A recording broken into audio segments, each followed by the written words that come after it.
এই বাংলাদেশে আমরা দেখতে পাচ্ছি এখন বর্তমান যেহেতু নির্বাচন ফেব্রুয়ারিতে, অনেক মুনাফিককে আমরা দেখতে পাচ্ছি অলরেডি তারা মাথায় টুপি পরেছে, দাড়ি কাটা ছেড়ে দিয়েছে, পরনে পাঞ্জাবি পরা শুরু করেছে, এমন ভাব নিয়েছে যেন জিবরাইল আমিনের ছোট ভাই।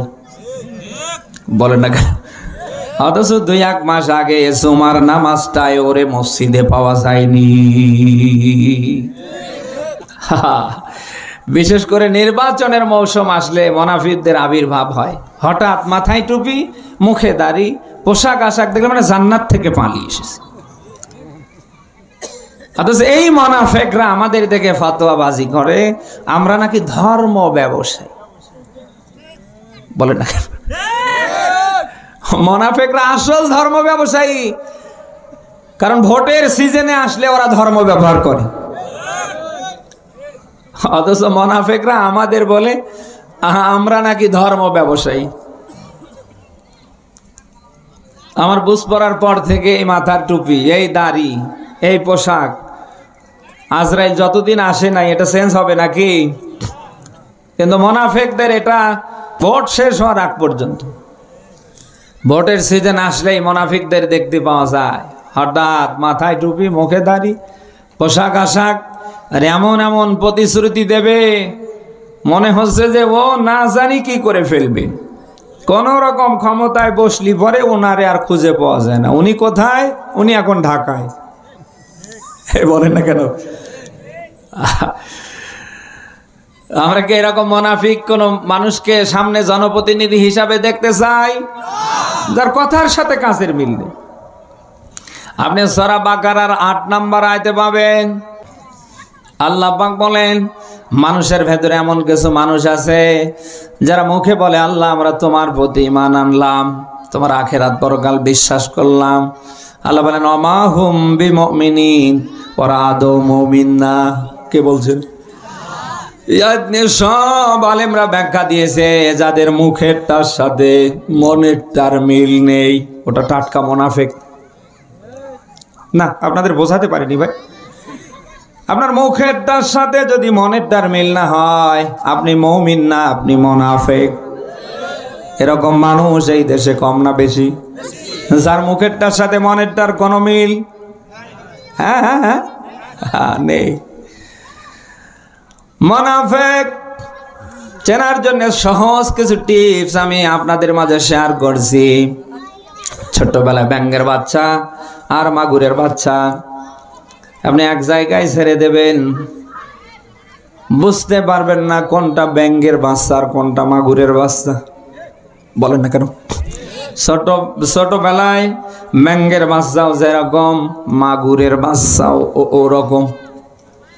বোঝার কোনো কায়দা নেই। ঠিক একইভাবে এই বাংলাদেশেও কে মুমিন কে মুনাফিক বোঝার কোনো কায়দা আছে? বলেন। মুমিনের মাথায় টুপি, মুনাফিকের মাথাও টুপি। মুমিনের মুখেও দাড়ি, মুনাফিকের মুখেও দাড়ি। মুমিনের পরনে পাঞ্জাবি, মুনাফিকের পরনেও পাঞ্জাবি। বোঝার কোনো সিমটম নেই। কিন্তু আল্লাহ সিমটম দিয়েছে কিনা বলেন? সূরা নিসা 4 নম্বর সূরার 5 নম্বর পারার 7 নম্বর পৃষ্ঠার প্রথম নম্বর লাইনের 61 নম্বর আয়াতে পাবেন আল্লাহ পাক বলেন ওয়াইদা কিলা লাহুম তাআলাউ ইলা মা আরসালাল্লাহু ওয়া ইলার রাসূলি রাইতাল মুনাফিকিনা ইয়াসুদ্দুনা আনকা সুদুদা। বলেন আল্লাহু আকবার। আয়াতের দিকে খেয়াল করেন। আল্লাহ পাক বলেন হে নবী যখনই আপনি মুনাফিকদেরকে বলবেন তাআলাও এদিকে আসো, ইলা মা আনজালাল্লাহু ওয়া ইলার রাসূলি, আমি রাসূলের উপরে যা আল্লাহ নাজিল করেছে তা দিয়ে সমাজ চালাই, রাষ্ট্র চালাই, এ দেশটা সুন্দর করি। হে নবী তখনই আপনি মুনাফিকদের দেখবেন ইয়াসুদ্দুনা আনকা সুদুদা, তারা আপনার থেকে কেটে পড়ার মতো কেটে পড়ে চলে গিয়েছে। এর থেকে প্রমাণিত হয় কোন মুনাফিক চায় না আল্লাহর বিধান দিয়ে সমাজ চলুক, রাষ্ট্র চলুক। আল্লাহর বিধান কোরআনে কারীম আগামীতে বাংলাদেশের সংবিধান হোক। যুগে যুগে মুনাফিকরা বিরোধিতা করেছে, এখনো এই বাংলাদেশে মুনাফিকরা বিরোধিতাই করে যাচ্ছে। বলেন না? হিন্দু, বৌদ্ধ, খ্রিস্টান, অন্যান্য ধর্মাবলম্বী যারা আছে ওরা চায় ইসলামপন্থীরা আগামীতে ক্ষমতায় আসুক। অথচ মুসলমানের ঘরে জন্ম নিয়ে আঁকা কেটে গরুর গোশত খেয়ে নামের আগে মোহাম্মদ, নামের শেষে হোসেন মিয়া রহমান লিখে ওরা চায় না, বরং ওরা বাধা দেয় না। এত চাপাইতে নেই, উনি কোরআনের আয়াত দিয়ে দলিল দেয়, অথচ কোরআন বাংলার মাটিতে আগামীতে কায়েম হোক উনি আর ঘোর বিরোধী।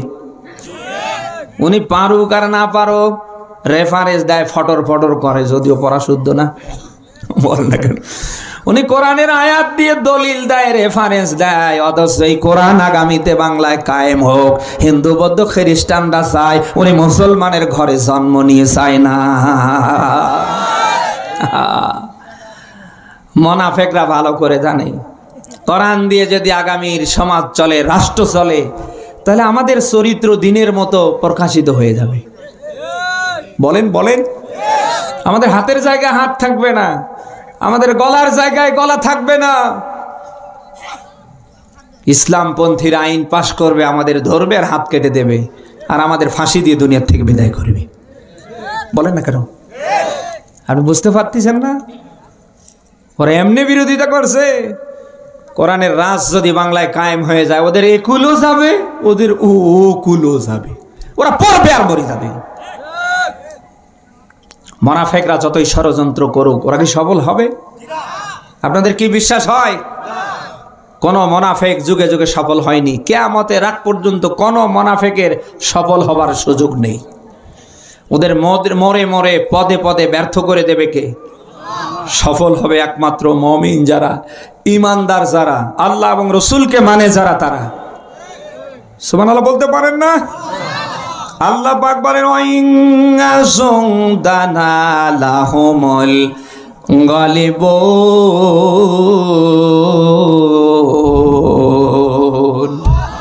আল্লাহ বলেন আমার সৈন্য, আমার বাহিনী যারা, তারাই বিজয়ী। কে বলছেন? কাতাবাল্লাহু লাগলিবান্না ওয়া রাসূলি। আল্লাহ বলেন আমি লিখে দিয়েছি, আমি আল্লাহ এবং আমার রসুল বিজয়ী। অতএব আল্লাহ এবং রসুলের পথে যারা থাকবে, দিন শেষে এরাই বিজয় লাভ করবে। এ ফাইনাল কথা কার? বলেন। আসুক না যত বাধা, যত ঝড় সাইক্লোন, কোরআনের পথে মোরা থাকবো। এ জীবন বাজি রেখে দিনের নিশান মোরা বাংলার আকাশে উড়াবো। মোরা কামানের মুখোমুখি দাঁড়িয়ে আল্লাহু আকবার বলবো। আসুক না যত বাধা, যত ঝড় সাইক্লোন, রসুলের পথে মোরা থাকবো। পারবো না ইনশাল্লাহ? দেখতে পাচ্ছি আমরা, সারা বাংলাদেশের আভাস আমরা দেখতে পাচ্ছি। আগামীর এই বাংলাদেশে কোরআনের পতাকা উড়বেই উড়বেই ইনশাল্লাহ। আমি তো দেখতে পাচ্ছি অলরেডি 90% সেট আপ হয়ে গেছে, মাত্র 10% বাকি আছে। কত পার্সেন্ট? 92% মুসলমানের এই দেশে আমরা যদি এই 10% ফিল আপ করার জন্যে ময়দানে কর্মী হয়ে থাকতে পারি, আগামীর বাংলাদেশে অবশ্যই অবশ্যই কোরআনের পতাকা উড়বেই উড়বেই উড়বেই ইনশাআল্লাহ। মুনাফিকরা যতই ষড়যন্ত্র করুক, কোরআনের এই বাঁধ ভাঙ্গা জোয়ার তারা ঠেকাতে পারে না, পারবে না। বলেন না কেন? যদিও আমরা দেখতে পাচ্ছি এই বাংলাদেশে আমাদের মতো একদল টুপিওয়ালারা অলরেডি আমাদের পিছনে লেগেছে। ওনারা ফতোয়াবাজি করছে, অমুক দলরে ভোট দেওয়া যাবে না, কেন? ঈমান থাকবে না। অথচ ওনারা কয়েকটা সিট পাবার জন্যে এমন এমন দলের সাথে ঐক্য করছে যাদের ঈমানও নেই, আকীদাও নেই, যারা ইসলামী শরিয়া বিশ্বাস করে না, যারা মুসলমানের ঘরে জন্ম নিয়ে আগামীর এই দেশ কোরআন সুন্নাহ ভিত্তিক চলবে বিরোধিতা করে চায় না, বলেন না কেন? আপনাদের তো ফতোয়া হবার কথা ছিল ওই দলে ভোট দেওয়া জায়েজ নেই যারা ইসলামী শরিয়া বিশ্বাস করে না। কোরআন সুন্নাহ ভিত্তিক সমাজ চলবে, রাষ্ট্র চলবে, যে দল চায় না ওরে ভোট দেওয়া জায়েজ নেই, হারাম হারাম। অথচ আপনি তাদের জায়েজ করে ফেললেন।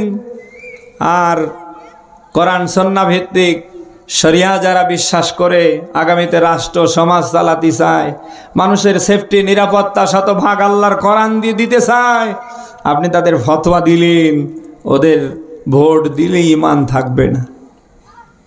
সামান্য কয়েকটা সিটের আশায় আপনি ঈমানটা বিক্রি করে দিলেন। এই জন্য মুনাফিকদের কোনো ষড়যন্ত্রে কোনো কাজ হবে না ইনশাআল্লাহ। আমরা দেখতে পাচ্ছি আগামীর বাংলাদেশ অবশ্যই হবে কোরআনের বাংলাদেশ। আগামীর বাংলাদেশের পার্লামেন্টে অবশ্যই আলেমরা কোরআন নিয়ে প্রতিনিধিত্ব করবে ইনশাআল্লাহ। আমরা দেখতে চাই না?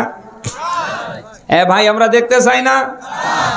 দেশ স্বাধীনের 54 বছর হয়ে যাচ্ছে। অনেকের শাসন আমরা অনেকভাবে দেখেছি, আল্লাহর কোরআনের শাসন আমরা সামনে দেখতে চাই। কোরআন দিয়ে আগামীতে দেশটা চললে কেমন দেখা যায় দেখতে চাই না আমরা? 54 বছরে নেতার পরিবর্তন হয়েছে, চেয়ারের রদ বদল হয়েছে, আদৌ কি নীতির কোনো পরিবর্তন হয়েছে? যেই এসে বসেছে সেই মারিং কাটিং করে কানাডায় কেউ সাহেব পাড়া, কেউ বেগম পাড়ার সাথে সম্পৃক্ত হয়েছে। হে বলেন না কেন? এই 1.5 দশক যারা ক্ষমতায় ছিল তারা তো সব এ দেশে জাজ, মানে দেশটারে ফোকলা করে সব নিয়ে চলে গিয়েছে। বলেন না কেন? আমরা চেয়ারের পরিবর্তন পেয়েছি, নেতার রদ বদল হয়েছে, কিন্তু নীতির কোনো পরিবর্তন। এরকম নেতা কি আমরা সামনে চাই? আমরা ওই নেতা চাই যে জনগণের শাসক না হয়ে ওমরের মতো সেবক হতে পারে, ঘরে ঘরে গিয়ে যেন খোঁজ নিতে পারে মানুষ কেমনে কিভাবে জীবনযাপন করছে। ও নেতা আমরা মোটেও চাই না।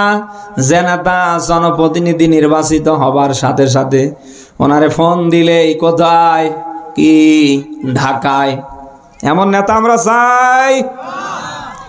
এমন যদি হতো আমার দেশের শাসক হতো আমারেরই মতো হতো আবু বকরের মতো,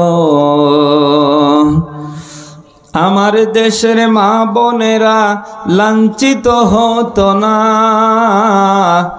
আমার দেশের কৃষক শ্রমিক বঞ্চিত হতো না, ধনী গরিব ভালোবাসার জীবন ফিরে পেত। এমন যদি হতো আমার দেশের নেতা হতো ওমরেরই মতো হতো আবু বকরের মতো। এমন নেতৃত্ব যেন আল্লাহ তাআলা দান করে। কি নেতা ছিলেন আবু বকর, কি নেতা ছিলেন ওমর। আপনাদের কষ্ট হচ্ছে মনে হয়? শেষ করে দিই। ওই যে লাল চাদরওয়ালাকে, এই যে ভাই, পুরো পাতলা পায়খানা শুরু হয়ে গেছে।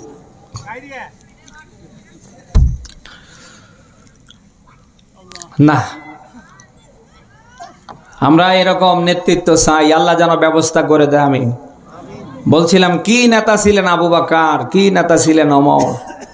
আপনারা সবাই জানেন হযরত ওমরের সন্তান মদ পানের অপরাধী হযরত ওমর নিজে রায় দিলেন, ওরে 80টা বেত্রাঘাত করো। 50টা বেত্রাঘাত খেয়ে মারা গিয়েছে, বাকি আছে কয়টা বলেন? হযরত ওমর সন্তানকে নিজ হাতে গোসল দিলেন, কাফন পরালেন, নিজে জানাজা দিলেন, নিজে হাতে নিয়ে কবরে নামলেন, মাটি চাপা পর্যন্ত শেষ করলেন। হযরত ওমর ডাক দেয়া বলেন, যে সন্তান চাবুকের আঘাত খেয়ে দুনিয়ার থেকে বিদায় হয়েছে, ওই চাবুক কোথায়? তার হাতে চাবুক দেয়া হলো। নিজের সন্তানের কবরের ওপরে 30টা করে বেত্রাঘাত পূর্ণ করে ফেললেন। লোকেরা জিজ্ঞেস করলেন, খালিফাতুল মুসলিমিন, সন্তান তো মারাই গিয়েছে, কি দরকার ছিল? হযরত ওমর উপস্থিত জনতাকে লক্ষ্য করে বলেন, আমার সন্তান মদ পানের অপরাধে ওর ওপর 80টা বেত্রাঘাত যাইছিল, হয়তো 50টা খেয়ে মারা গিয়েছে, যেহেতু 30টা বাকি ছিল আমি কবরের ওপরে পুরা করে দিলাম, অন্তত কিয়ামতে যেন আল্লাহ আমার সন্তানের বিচারের ব্যাপারে আমাকে আর জিজ্ঞেস না করে। কি শাসক ছিলেন, কি নেতা ছিলেন! অথচ এই 54 বছরে আমরা এমন এমন শাসক, এমন এমন নেতা পেয়েছিলাম, নিজেরা অন্যায় অপরাধ করে, নিজের দলের লোকজন অন্যায় অপরাধ করে, বিচার হয় না। এই 54 বছরে বিচার হয়েছে রিক্সা চালক আর ভ্যান চালকের। এরকম নেতা কি আমরা সামনে চাই? আমরা ওই নেতা চাই যে জনগণের শাসক না হয়ে ওমরের মতো সেবক হতে পারে, ঘরে ঘরে গিয়ে যেন খোঁজ নিতে পারে মানুষ কেমনে কিভাবে জীবনযাপন করছে। ও নেতা আমরা মোটেও চাই না, যে নেতা জনপ্রতিনিধি নির্বাচিত হবার সাথে সাথে ওনারে ফোন দিলেই কোথায়, কি ঢাকায়, এমন নেতা আমরা চাই। ভালো মানুষের নেতৃত্ব যদি মানতে পারেন, অন্তত কিয়ামতের কঠিন মুসিবতের দিন যেই দিন কায়েম হবে, ওই দিন যখন আল্লাহ প্রত্যেকটা মানুষকে নেতা সহকারে আহ্বান করবে, অন্তত ভালো মানুষের সাথে ওই দিন আল্লাহর সামনে দাঁড়াতে পারবেন। ইয়াউমা নাদউ কুল্লা উনাসিম বিইমামিহিম, এটা সূরা বানী ইসরাঈলের 71 নম্বর আয়াতে পাবেন। আল্লাহ বলেন প্রত্যেকটা মানুষকে কিয়ামতে ডাকা হবে তার নেতা সহকারে। আপনার নেতা ভালো মানুষ না হয়ে যদি আবু জেহেল আবু লাহাব মার্কা হয়, যদি দাউল সাউল সোর হয়, কিয়ামতে তো নেতার সাথে জান্নাতে যাওয়া যাবে? বলেন বলেন। এদেশে অনেক মানুষ আছি 5 ওয়াক্ত নামাজ পড়ি, রমজানের রোজা বাদেও আমরা প্রত্যেক মাসে আমি 20 করে রোজা রাখি, ভালো কাজের অভাব নেই, অথচ এমন এমন মানুষরা আমরা নেতা মানি যে আবু জাহেলকেও হার মানিয়ে ফেলি। বলে না কেন? আপনাদের শিক্ষার জন্য বলছি, রসুলের সাহাবী আব্দুল্লাহ ইবনে উবাই রসুলের পিছনে নামাজ আদায় করেছে, রোজা রেখেছে, হজ উমরা করেছে, এমন কোনো ভালো কাজ নেই যে রসুলকে না দেখে করেছে। এই সেই সাহাবী মরে যাবার পরে ঈমান পায়নি, রসুল নিজেই জানাজা নিয়ে দাঁড়িয়েও কাজ হয়েছে। বলেন বলেন বলেন। এমন করুণ পরিণতি হবার পেছনে কারণ আছে না নেই? সব আলেমরা ব্যাখ্যা দিয়েছে। রসুলের পিছনে সাহাবী নামাজ পড়েছে, রসুলের সাথে রোজা রেখেছে, সাহরি ইফতার তারাবি খেয়েছে, হজ উমরা করেছে। ধর্মীয়গত দিক থেকে রসুলকে নেতা হিসাবে মানলেও সমাজ চালাতে গিয়ে, রাষ্ট্র চালাতে গিয়ে, রাজনৈতিক অঙ্গনে উনি নেতা মেনেছে আবু জাহেল আর আবু লাহাবকে। রসুলের পেছনে নামাজ আদায় করেছে, রোজা রেখেছে, ভালো কাজ করেছে, শুধু রসুলকে জীবনের সব জায়গায় নেতা হিসাবে মানতে পারেনি। এই ব্যর্থতা থাকার কারণে ওই সাহাবীর নেতা আবু জাহেল আবু লাহাব হবার কারণে মরার সময় ঈমান পায়নি। 2 নম্বরে রসুল নিজে জানাজা নিয়ে দাঁড়িয়েও আল্লাহ জানাজা নেয়নি, ফেরত দিয়েছে। চাপাই পাশি কি বলছে? আপনি নামাজ পড়েন, রোজা রাখেন, বারবার উমরায় যান, মাথায় টুপি, মুখে দাড়ি, পোশাক আশাক দেখলে মনে হয় জান্নাত থেকে পালিয়ে এসেছেন। আপনি এমন এমন নেতারে ফলো করেন, এমন এমন নেতার আপনি কর্মী, যে নেতা আবু জাহেল আবু লাহাবকেও হার মানিয়ে ফেলছে। আপনি মরে গেলে কাবার ইমাম এসে জানাজা দিলে তো আল্লাহ নেবে? বলেন বলেন। আব্দুল্লাহ ইবনে উবাইর নেতা আবু জাহেল আবু লাহাব হবার কারণে রাসূলুল্লাহর জানাজা যেখানে আল্লাহ ফেরত দেয়, রাসূলুল্লাহর দোয়া যেখানে কাজ হয় না, কোথাকার কাবার ইমাম, কোথাকার কি ও স্বয়ং ফেরেশতা জিবরাইল যদি জানাজা নিয়ে জানাজা পড়ায়, তাও তো আল্লাহ ফেরত দেবে। বলেন। এই সব জিনিসগুলি দেশের মানুষ বোঝে না, আর এগুলি বোঝাতে গেলেই তখন আমাদেরকে উল্টা পাল্টা ফতোয়া দেয়, এই হুজুর অমুক দলের প্রোডাক্ট, এ কি বাস্তব কথা না? বলেন বলেন, আপনার বিবেকে কি বাধে না? বাজার থেকে একটা ছাগল কিনে আনতে গেলে পরে মালিককে টাকা জমা দেন, রিসিভ নেন, রশির রদ বদল হয়ে যায়, আপনি রশি ধরে টানেন, আয় তাড়াতাড়ি তোরে বাড়িতে নিয়ে মাগরিব পড়ব। ছাগল যেন আসতে চায় না, ও দুইটা পা দিয়ে ব্রেক ধরে না। এলাকার তরিকা মনে হয় অন্যরকম না? একটা ছাগল বাজার থেকে কিনে আনতে রশি রদ বদল, মালিক পরিবর্তন। আপনি টাকা দিয়ে কিনে নিলেন, মালিক হয়ে গেলেন, আপনি রশি ধরে টানেন, ও আসতে চায় না, দুইটা পা দিয়ে ব্রেক ধরে, আর আপনার দিকে তাকায়, মনে মনে চিন্তা করে মালিক আমার ইনি রাতে জবাই করে খাবে না আমার দ্বারা বংশ বাড়াবে। ছাগলের চিন্তা কয়টা? বলেন বলেন। একটা চতুষ্পদ জন্তু জানোয়ার ছাগল, সবার পিছনে আসতে চায় না, অন্তত আসার আগে চিন্তা ভাবনা করে। আপনি তো সৃষ্টির ভেতরে ভিআইপি, অথচ আপনার বেলায় ব্যতিক্রম। যে বলে আয় রে তার পিছে যাই রে। 500 টাকা 1000 টাকার নোট আর কয়েকটা বিড়ি আর একটু গরম পানি ফেলে আপনি জানো ছাগলকেও হার মানিয়ে ফেলেন না? আমি মনে হয় খুব বেশি বানিয়ে বললাম। চাপাই বাসে যেন আমাদের সিদ্ধান্ত নেওয়া লাগবে, আমরা যারে তারে পেছনে আর না, ওই মানুষটার পেছনে আমরা থাকতে চাই, তার নেতৃত্ব কেবল আমরা অ্যাকসেপ্ট করতে চাই।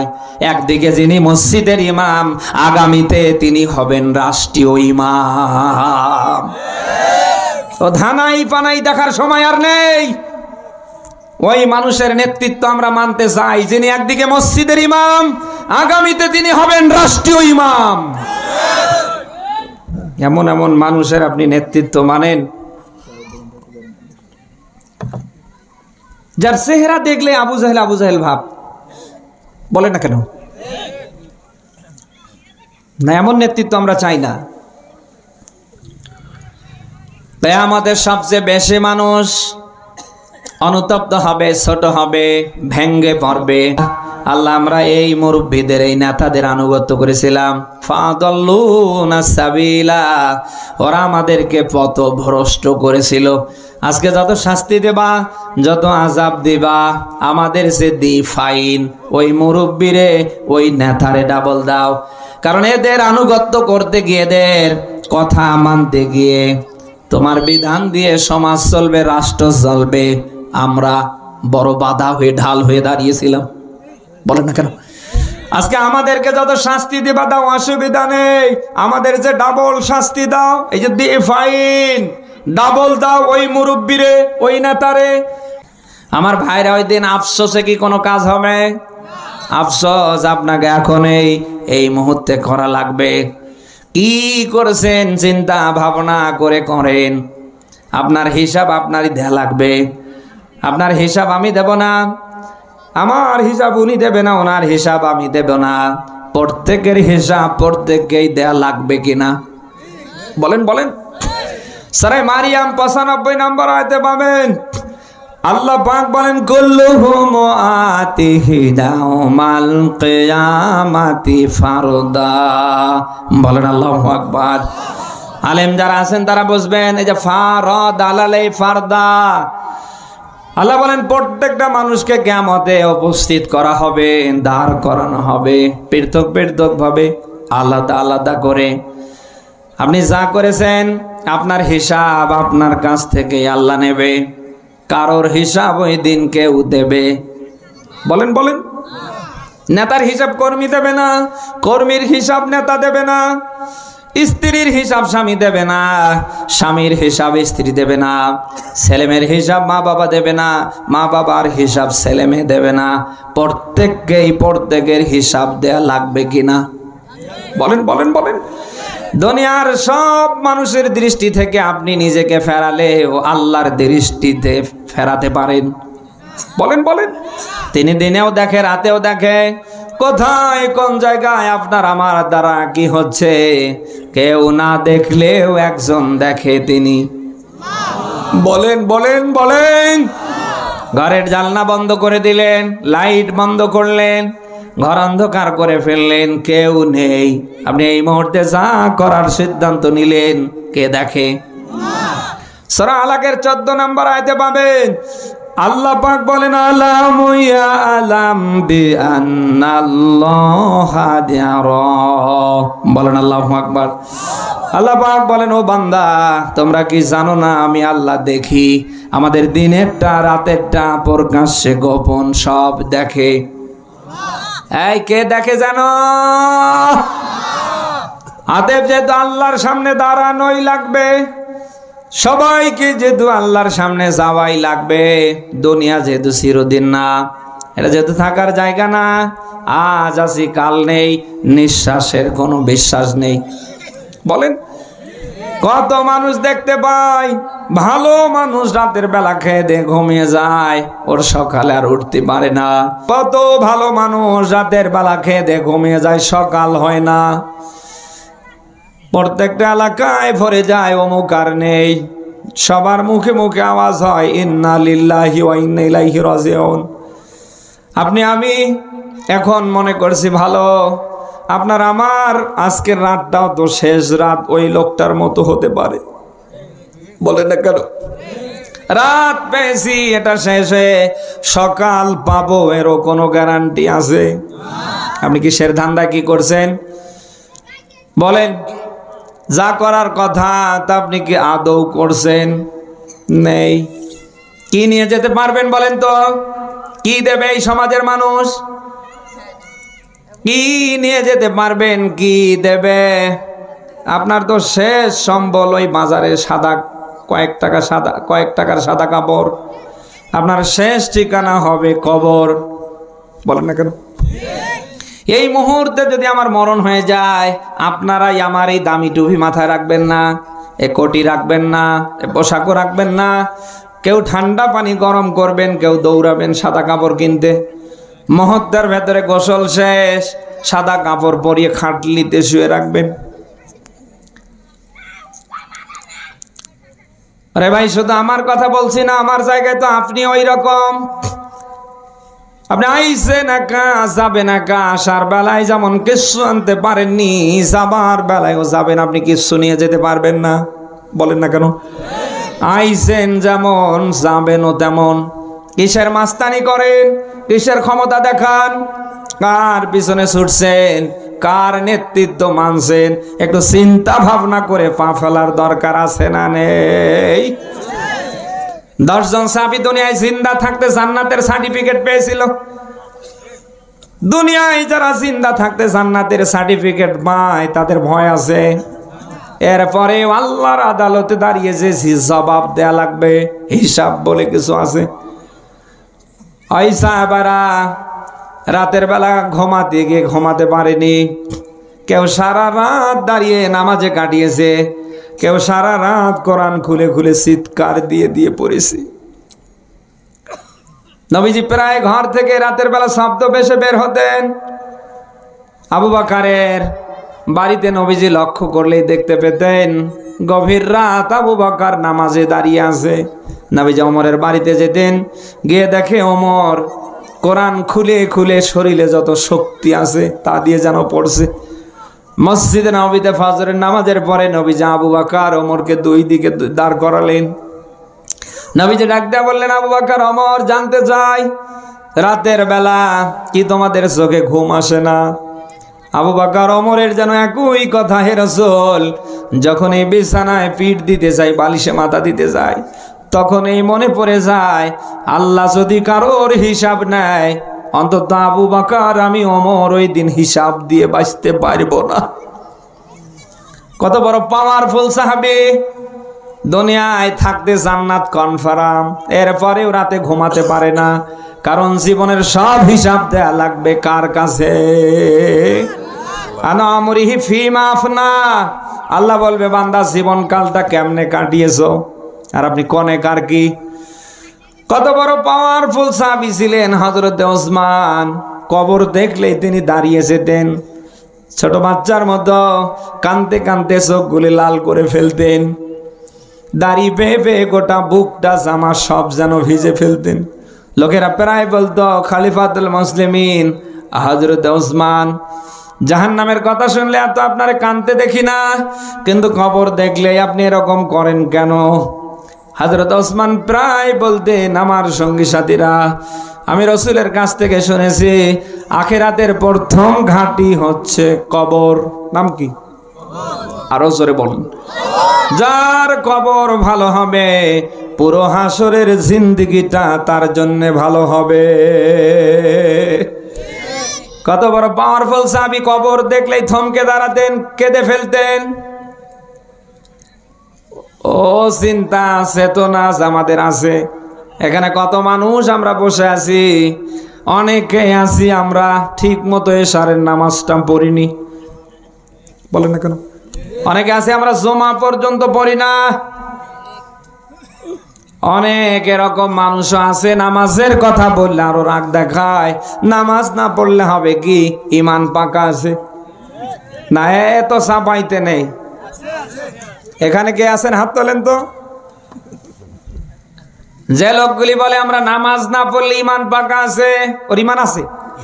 আমার মনে হয় ওটা মারা গেলে ওরে গোসল দিয়ে কাফন পরিয়ে জানাজা দিলেও যা, না দিলেও তা।